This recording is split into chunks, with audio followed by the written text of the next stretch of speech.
Ito sikreto to mga lodi. Malamang hindi lang sinasabi sa inyo ng mga idol natin, hindi lang nasasabi yun. Pero ang isa sa sikreto nila para talagang malakas yung mga ibon nila, yung team nila, sus!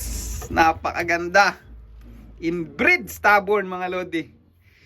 Pony stubborn niya, no? Ayun, no? Sa wakas, nagmili din, no?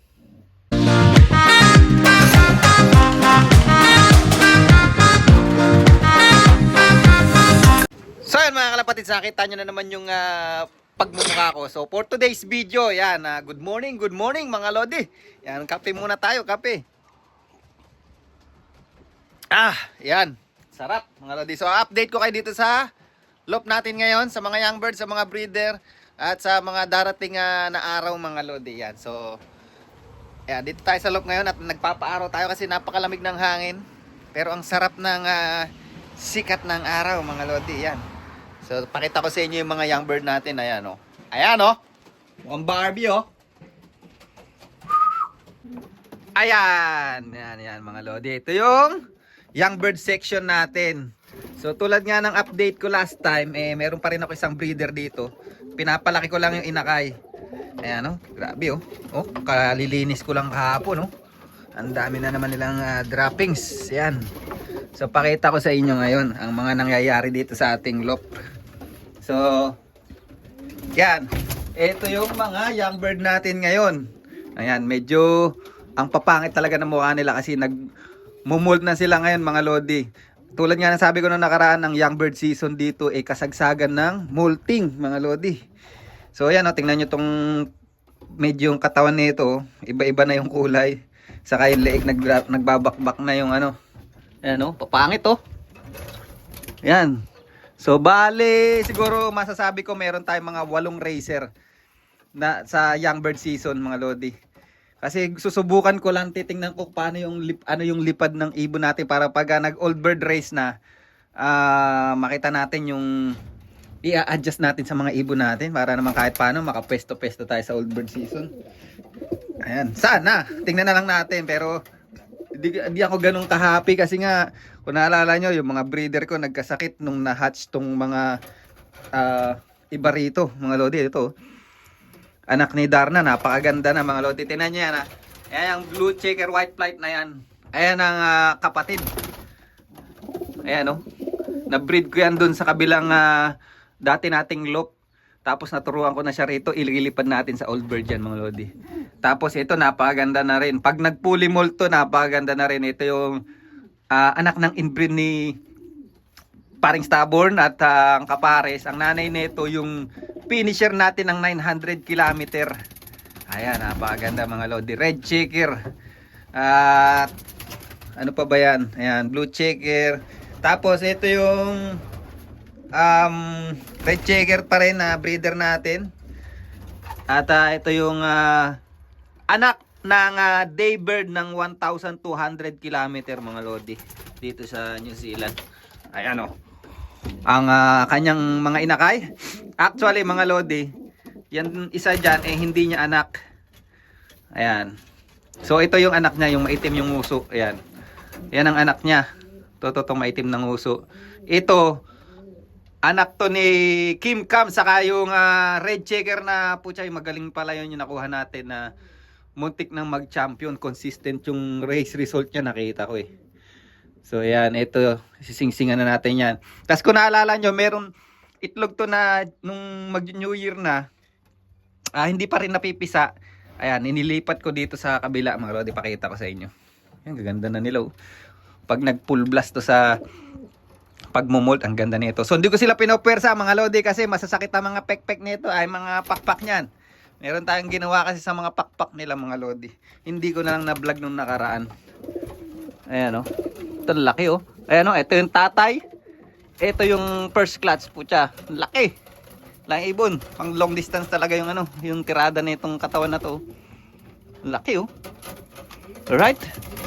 Ayan, dito naman tayo sa breeder section. Ayan mga lodi, si Stubborn. Pucha, ito wala talaga kay Stubborn. May sumpa si Stubborn mga lodi. As in, wala tayong napapisa. O wala tayong racer para sa kanya ngayong season. So pina-race ko siya dito sa anak ni Darna sa ni Tanda. Tinanggal ko si Kim Cam mga lodi. Pinaris ko nga siya doon sa red checker, mamaya pakita ko sa inyo. But anyway, ayan, si Stubborn, ipinaris ko ngayon siya dito. Wala na akong pakialam kung magpipisa siya o ano. Kasi yung mga ibang papisa ko, bloodline din niya. Ayan. So ito yung itlog na New Year na ayaw pa lumabas. So parang parang 2 days masyado yung pagitan doon sa una niyang yung kasama niyang itlog. So maiiwan siya. Ang ginawa ko, isa lang din naman napisa dito. Yun nga yung itlog ni Kim Cam sa kanong red checker, pinarlimlim ko dito. Napisa yun, isa lang napisa. So nilipat ko doon, halos sabay kasi napisa yung kanesmate neto.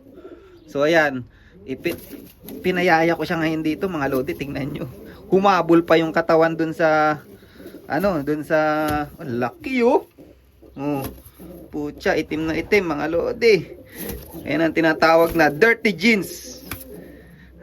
Tingnan nyo oh. Kumbaga sa manok, leg-legged. Ay, green-legged pala, leg-legged. Green-legged. Pucha, itim na itim. Buti hindi ko inalis oh. Ang ganda mga lodi oh. Nasubuan ng maganda. Nag-iisa lang kasi taba. Taba niya na ngayon. Ayan, pinayaya ko dyan. Ito naman, yung inbreed.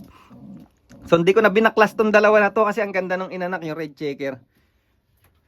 Ayan, sayang nga yung isang kapatid nun nagkasakit nga kaya inalis ko. Ngayon, ito, ang malas ko talaga sa breeding season ngayon, mga lodi. Kasi, so dalawa yung napisa pa rin dito. Ayan oh, ayan yung anak ko, Mili. Ang ganda ng pagkamili niya mga lodi. Parang maitim na pagkamili. O maitim na pagka red bar. So napisa dito dalawa. Yung isa red checker saka isa ito nga yung isa. Ayan. So inalis ko yung isa kasi namilay mga lodi. Nung siningsingan ko kasi gabi na. Tapos minamadali ko, tas medyo malaki na yung paan nila mga lodi. Nakalimutan ko kasing singsingan. Namilay yata. Kaya yung paan niya naging sakang. Hindi ko na nasisilip dito. Sayang. Ayan oh. Pucha, ganda pa naman. Ito, pakita ko sa inyo yung mili nito. Ganda ang pagkamili nito mga lodi. Aray ko. Wait lang, andali lang. Ayan oh. Ganda ng pagkamili mga lodi. Saan ba yan oh? Ganda ng pagkamili niya oh. Pucha oh. Sus! Napakaganda. Inbreed stubborn mga lodi. Pony stubborn niya no. Ayun oh. Sa wakas nagmili din oh. Mili nga ba talaga o red checker pa rin? Kasi basta parang mili siya na mili talaga siya na itim mga lodi. Iba ang pagkamili nito kasi tingnan niyo si stubborn mga lodi. Mili na yan, malinaw talaga. Malinis. Ito dark ko. Ganda. Tapos mukhang pied pa yung ulo. Mukhang puti. May puti-puti. Malalaman natin yung ganda oh. Apakaganda mga lodi. Isa lang yung nabuhay natin. Yung isa inalis ko na. Ayan. Isa sa sikreto talaga mga lodi. Para malakas yung racer nyo. O yung team ng kalapate nyo. Pag nag-race kayo. Kailangan. Ito sikreto to mga lodi. Malamang hindi lang sinasabi sa inyo ng mga idol natin. Hindi lang nasasabi yun. Pero ang isa sa sikreto nila para talagang malakas yung mga ibon nila. Yung team nila. I-eliminate mo na hanggat maaga o pag may nakikita ka sa team mo na mahina, eliminate mo na. Ayan. I-eliminate mo na, tatanggalin mo na yung mahina. Kasi pagka pinatagal mo yung mahina, tendency mahahawa pa yung mga ibang racer mo. Yung pagka-weak niya, yung pagkahina niya, mahahawa pa. O kung may sakit, mahahawa pa. Tapos, agandahan nung pag in-eliminate mo agad yung mahinang ibon o mahinang racer mo, makaka-focus ka pa dun sa ibang team mo, sa ibang racer mo. Di baling konti lang yung team mo, pero solid.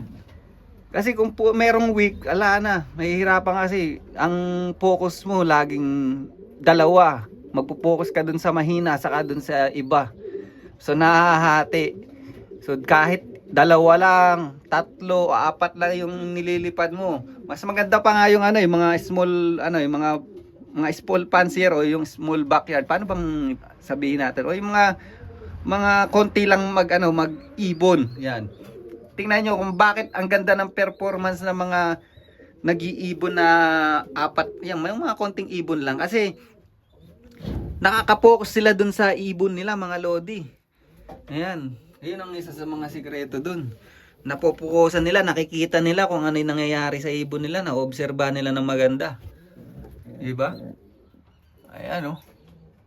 Nakaka-obserba sila ng maganda. Nakikita nila yung dapat nilang ibigay na gamot. Kailangan ba nila, kulang ba sa training? Ano ba yung dapat idagdag sa patoka? Ano yung kondisyon ng ibon nila? Kasi konti lang ibon nila na obserba nila. Pero pag marami, sobra dami ng ibon mo. Ako anong tinaray ko no last time, parang mga mahigit 20 yung nilipad ko. Napakahirap. Tapos yung time consuming mo, lahat. Sobrang laki ang igugugol mo. Hindi katulad pag mga naalala ko dati, nung nanalo ako ng yearling na kay Stubborn, ang nilipad ko lang noon, hindi ako nagkakamali mga lodi, parang 6 na ibon lang sa 700 kilometer. Tapos versus 200 plus na ano yun, na ibon, o 300 plus yata na old bird yun, yearling. Nanalo si Stubborn ng yearling dun nung race na yung 700 kilometer. Tapos naalala nyo rin yung 4 na beses akong nananalo sa club namin ng lap, mga lodi. Ang nililipad ko lang noon, 8 lang yata. Yun nga yun, sila Kincam. Tingnan nyo, 4 na beses yun, sunod-sunod na sa lap namin. Nagtataka na yung mga kaklub ko, bakit daw nagkaganon. So yun, kasi natututukan mo pag konti lang ibon, natututukan mo. Di ka mahihirapan mag-manage. Ayan, oh. Ito naman yung mga stock bird natin. Ito. Ayan, oh. Pucha, alam nyo pagka nagamit ko na tong ibon na to, mga lodi, i-reveal ko kung ano yung bloodline, kung mag-perform yung anak niya. Ayan, muntik na kaming maghiwalay sa ibon na yan, mga lodi. Maghiwalay. Muntik na kami maghiwalay ni Secretary. Oh, ito si Darna, oh. Pinapalakas ko lang. Pag hindi nag-itlog tong anak niya, dun sa pinaris ko sa yung anak niya kay Stubborn pag hindi nag-itlog, babalik ko to. Ayan, si Wellsford. Tapos meron na naman tayong young bird, ayun, oh. Pakaganda, oh. Ayan, Stubborn line na naman, mga lodi, kasi ang kaparis niyan is yung anak ni Lady Stubborn. Ayan. Ayan, tas ito yung kapares, mga lodi. Ito yung kapatid ng Henderson Classic, kung di ako nagkakamali. Naalala nyo yung old hen na kinuha natin last time. Ayan, na isa lang yung napisa. Ayan, for how many decades nakakapagpapisa din. Kasi nung mga unang itlog nito, nagkakasimilya pero hindi nagtutuloy. Ayan, oh, ganda, oh. Diba? Pakaganda, mga lodi, solid yung anak nito. Ganda, sana hen. Gusto ko hen yung ililipad, mo ang hen Ayan. Solid. Ayan, ito mag-iitlog na naman to. Ito yung sayang to, pero baka next season lahat ng mga breeder ko dito, mga stock bird ko, i-condition nating mabuti para next season. Palagay ko na-adapt na nila yung bagong weather dito sa loop natin. Yung itsura ng loop natin. Ito, meron pa tayo dito, ayan, oh. Palagay ko next season maganda-ganda na yung papisahan natin. Ayan, meron pa tayo dito, ayan, oh. Bali, ang kaparis naman nito, tatay ni paring Stubborn yan. Ayan, mga lodi. Yan lang ang mga paiikutin natin dito, mga Stubborn line. Ayan, oh. Ayan, may itlog yan. So, ayan lang muna yung paiikutin ko. Mangyayari kasi sa sistema natin, puro Stubborn line talaga yung paikutin natin dito. Tapos, select lang tayo ng select kung sino yung malalakas sa Stubborn line. Tapos, i-cross natin in the future dito sa mga bloodline na to, mga bagong hawakan natin bloodline. Saka ito. Ayan. Putsang naganda, oh. Ayan, no. Nagdadalaga na siya, oh. Sus, Ginoo. Ayan, doon natin i-cross yan in the future. Ayan. Saka dito. Yan o. Yan finisher ng 1,200 do. Yan o. Mga lodi o. Alright. So dito ko na layarin yung vlog natin mga lodi. Happy morning sa inyong lahat. At mukhang mag-iitlog na naman tong dalawa na to. Bye!